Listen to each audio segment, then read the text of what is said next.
Alright guys, time to go back again today. Hope you're enjoying your day so far, and today we're going to talk about this pretty funny thing that came out yesterday from Clayster regarding why Crimsix had his name as C6 throughout 2020's Modern Warfare season. Kenny also confirming, well, Kuavo also confirming that his name is going to be going back to Kenny for the upcoming season. Pretty interesting story around that is exactly why that wasn't possible throughout the Modern Warfare season. The fact that he's wanted that for a while now, and definitely might mean that Los Angeles Thieves are significantly better than they could be, given Kenny is now going back by Kenny, and maybe he brings the bandana out as well and starts dropping 1.4s. Intrigued to hear your thoughts on all this in the comment section below. Like if you guys enjoyed the video, subscribe if you are new as always. I would greatly appreciate it. It really helps out the channel. Thank you for doing that. First of all, this interestingly from John, all gains with no more pain in the body or mind, one step at a time. Not really sure what this thing is. If you guys are medical professionals and know what type of machine he's on here, then yeah, do let us know in the comment section below. But hopefully John's, I guess, back to normal and back to going again. I mean, Hitch says they aren't ready, bro. Your story is going to be insane. I'll gladly produce that documentary when you come back. It's going to shock a lot of people when he's back in the scene. I think Zuma also replied to this one as well. And Zuma, of course,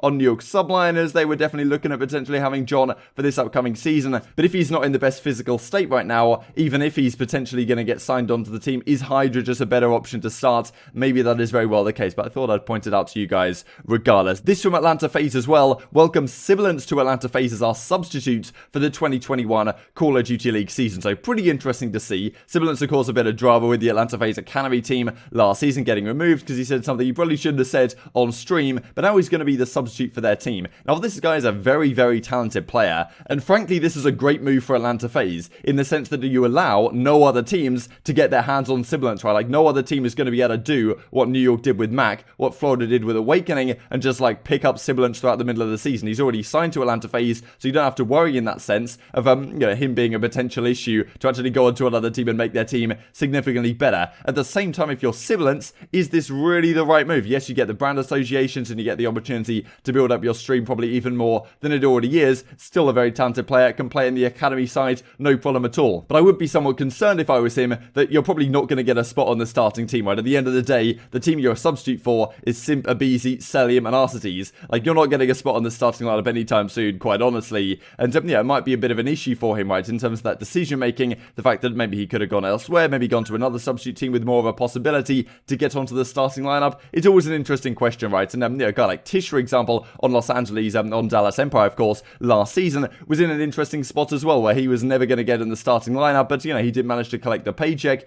But maybe he realized that he wasn't maybe quite at the level where he needed to be to actually get in the starting lineup, whereas a guy like Sib could be on that kind of level. So interesting decision either way around. Let's talk about Kenny then. Also, I've decided that next year I'll be going back to Kenny for the league instead of Kuavo. The initial idea was that I could lean more towards my brand, but it just didn't sound right hearing Kuavo on the stream. Hope you guys understand and continue to support. Certainly, this is a move in the right direction, I think, for a lot of people, and well, as CoD Gamepedia say very quickly indeed here, Kenny is now back to being called Kenny on the Call of Duty League pages. As Adam Apicella says, hey pal, with all due respect, I don't think anyone has ever seriously called you Kuavo. You've always been Kenny. True, but the league wouldn't allow me to use Kenny as my in-game name, and I was told by casters they were supposed to call me Kuavo on broadcast, which sounded weird. I think he also said elsewhere that, like, at the start of the season, he went for Kuavo, and then he said, like, a couple of weeks into the season, like, yo, please, can I change this back? And they said, like, no, it's stuck for the entire season. It is what it is. And, given the whole, like, the CDL were doing this whole bringing the personalities up thing, that's why they had all the pictures of the players up. Like, sometimes the pictures of the players would be, like, 3 times up on the screen, because they'd be at the top, they'd be in a listening,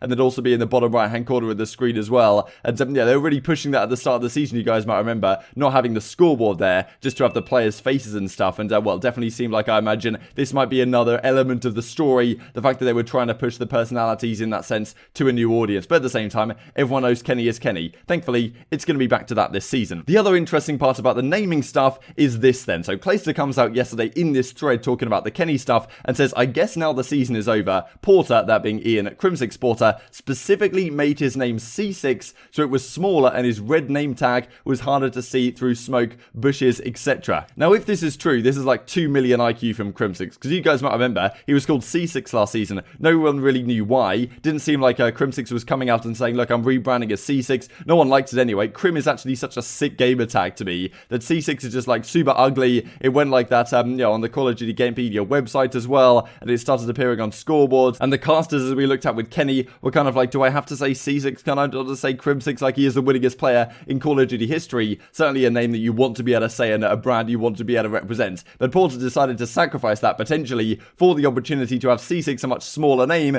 which is much more difficult to see, you know, through smoke, through bushes, as Clayster says here. And maybe it made a significant difference. I just took this screenshot here from, their grand final match against the Atlanta FaZe. And as you can see, like, given all the names on the left-hand side here, like, C6 is significantly smaller. And you would imagine that in certain situations, it may, you know, may cost a gunfight to go in your direction. If it's a super close gunfight, it may make their reaction time very slightly slower because they don't quite see you. And that might win you a gunfight that wins you a crucial game. So any slight differences like this can count in Call of Duty. Do you think this was actually Crimsix's motivation? I wouldn't be surprised at all, quite frankly. It seems like this might be a thing that he likes to do. But I do hope he comes back to Crimsix for this upcoming season because C6 just doesn't have the same ring to it, in my opinion, even if it does make you more difficult to see through smokes and stuff like that. So maybe other people will adopt a similar thing, right? You know, going for like a one-letter name or something. Maybe Simp just goes to like the letter S, and so then we go from there. I don't really know. Hopefully this doesn't really become a convention. Crimsix then replies to this tweet, which I thought was pretty entertaining also. And as Methods then says in reply, well, that is just a legitimate lie. So he doesn't think it's true. But yeah, maybe Clay's just having a giggle here, quite frankly. It's very possible. But I'm not really sure what other reason Crimsix would have for getting rid of his branding, because Crim is just such a good branding, right? So, you know, always kind of interesting. And it's not like he's changed his Twitter name or like YouTube or anything to C6. It's still Crimsix, right? So he still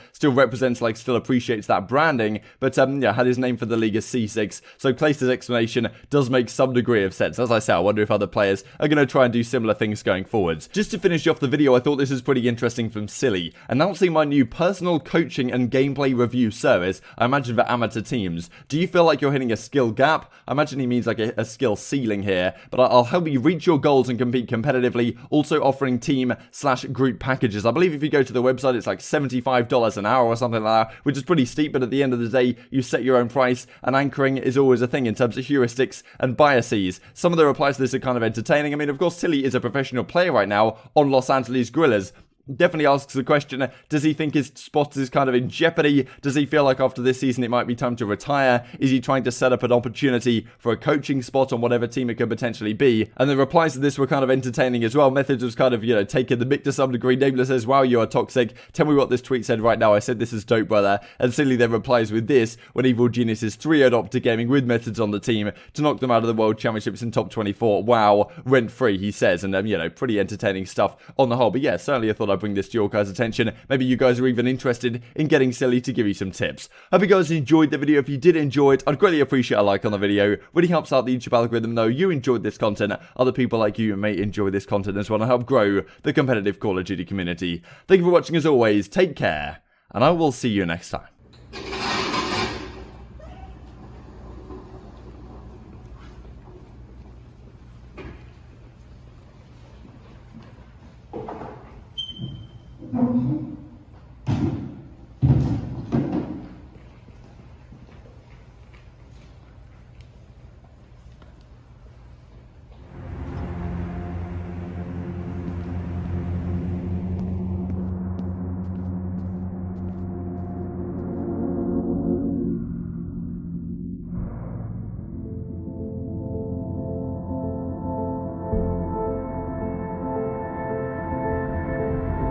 Thank you guys so much for watching another 100 Thieves content.